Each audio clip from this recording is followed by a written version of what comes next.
जय श्री हरि विष्णु। ओम नमो नारायण। गुरुवार के दिन भगवान विष्णु और बृहस्पति देव की पूजा की जाती है। इस व्रत को बहुत ही विधि विधान के साथ किया जाता है। नियमों का इस व्रत में बहुत अधिक महत्व माना जाता है। गुरुवार के दिन भगवान विष्णु और बृहस्पति देव की पूजा की जाती है। इस दिन लोग पूरे दिन व्रत रखते हैं। कहा जाता है कि इस दिन व्रत रखने से बृहस्पति ग्रह मजबूत होते हैं। इस व्रत में कई नियमों को भी माना जाता है। कहा जाता है कि इस दिन व्रत रखने से पहले व्रत का संकल्प जरूर करना चाहिए। ये व्रत 11, 16 आदि की संख्या में कर सकते हैं। इस व्रत में खास तौर पर पीले रंग के कपड़े पहनते हैं। यही नहीं, भगवान को पीले रंग के फूल भी अर्पित किए जाते हैं। इस व्रत में नमक का सेवन नहीं किया जाता है। इस व्रत में मीठा ही खाया जाता है और इस दिन गुरुवार व्रत कथा भी सुनी जाती है। आइए पूर्ण श्रद्धा भाव के साथ गुरुवार की व्रत कथा को श्रवण करते हैं। प्राचीन काल में एक ब्राह्मण रहता था। वह बहुत निर्धन था। उसके कोई संतान नहीं थी। उसकी स्त्री बहुत मलिनता के साथ रहती थी। वह स्नान ना करती, किसी देवता का पूजन ना करती।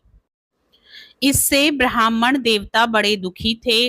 बेचारे बहुत कुछ कहते थे, किंतु उसका कुछ परिणाम ना निकला। भगवान की कृपा से ब्राह्मण की स्त्री के कन्या रूपी रत्न पैदा हुआ।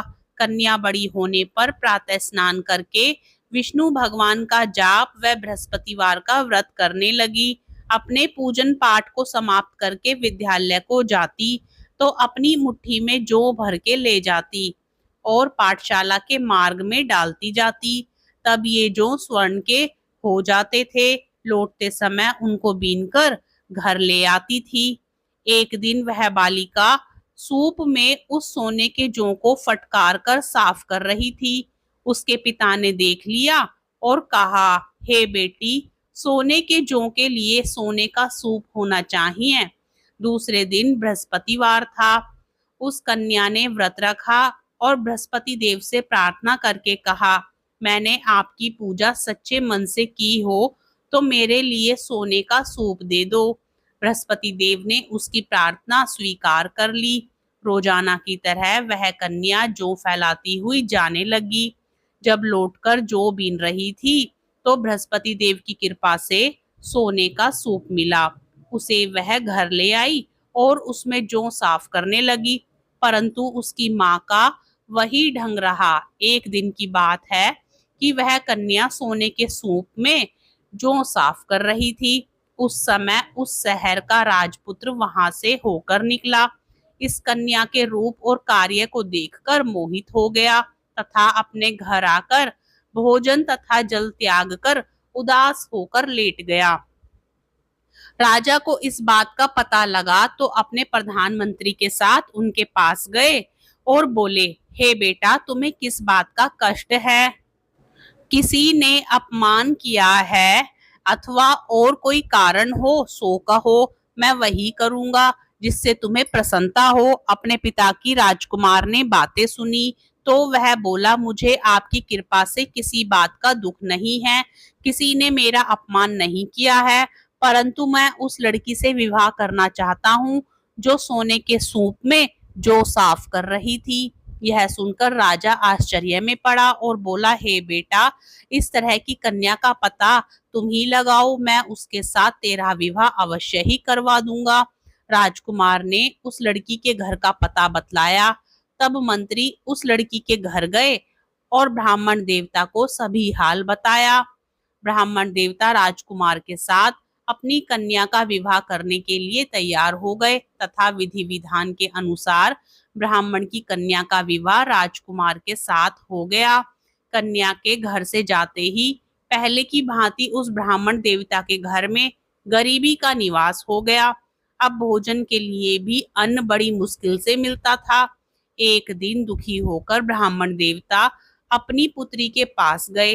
बेटी ने पिता की दुखी अवस्था को देख और अपनी माँ का हाल पूछा। तब ब्राह्मण ने सभी हाल कहा। कन्या ने बहुत सा धन देकर अपने पिता को विदा कर दिया। इस तरह ब्राह्मण का कुछ समय सुख पूर्वक व्यतीत हुआ। कुछ दिन बाद फिर वही हाल हो गया। ब्राह्मण फिर अपनी कन्या के यहाँ गया और सारा हाल कहा। तो लड़की बोली कि हे पिताजी, आप माता जी को यहाँ लिवा लाओ, मैं उसे विधि बता दूंगी जिससे गरीबी दूर हो जाएगी। वह ब्राह्मण देवता अपनी स्त्री को साथ लेकर पहुंचे तो अपनी माँ को समझाने लगी, हे माँ, तुम प्रातःकाल प्रथम स्नान आदि करके विष्णु भगवान का पूजन करो तो सब दरिद्रता दूर हो जाएगी। परंतु उसकी माँ ने एक भी बात नहीं मानी और प्रातःकाल उठकर अपनी पुत्री के बच्चों की झूठन को खा लिया। इससे उसकी पुत्री को भी बहुत गुस्सा आया और एक रात को कोठरी से सभी सामान निकाल दिया और अपनी माँ को उसमें बंद कर दिया। प्रातःकाल उसे निकाला तथा स्नान आदि करा के पूजा पाठ करवाया तो उसकी माँ की बुद्धि ठीक हो गई और फिर वह प्रत्येक बृहस्पतिवार को व्रत रखने लगी। इस व्रत के प्रभाव से उसके माँ बाप बहुत ही धनवान और पुत्रवान हो गए और बृहस्पति जी की प्रभाव से इस लोक का सुख भोग कर अंत में स्वर्ग लोक को प्राप्त हुए। प्रेम से बोलिए श्री बृहस्पति देव भगवान की जय। बृहस्पति देव की कथा श्रवण करने के बाद आरती भी जरूर श्रवण करनी चाहिए, तभी कथा का संपूर्ण फल प्राप्त होता है। ओम जय बृहस्पति देवा, ओम जय बृहस्पति देवा, छिन छिन भोग लगाऊं कदली फल मेवा। ओम जय बृहस्पति देवा, तुम पूर्ण परमात्मा, तुम अंतर्यामी, जगत पिता जगदीश्वर, तुम सबके स्वामी। ओम जय बृहस्पति देवा, चरणामृत निज निर्मल सब पातक हरता, सकल मनोरथ दायक कृपा करो भरता। ओम जय बृहस्पति देवा, तन मन धन अर्पण कर जो जन शरण पड़े, प्रभु प्रकट तब होकर आकर द्वार खड़े। ओम जय बृहस्पति देवा, दीन दयाल दयानिधि भक्तन हितकारी, पाप दोष सब हरता भव बंधन हारी। ओम जय बृहस्पति देवा, सकल मनोरथ दायक सब संशय तारो, विषय विकार मिटाओ संतन सुखकारी। ओम जय बृहस्पति देवा, जो कोई आरती तेरी प्रेम सहित गावे, ज्येष्ठानंद बंद सो सो निश्चय पावे। ओम जय बृहस्पति देवा।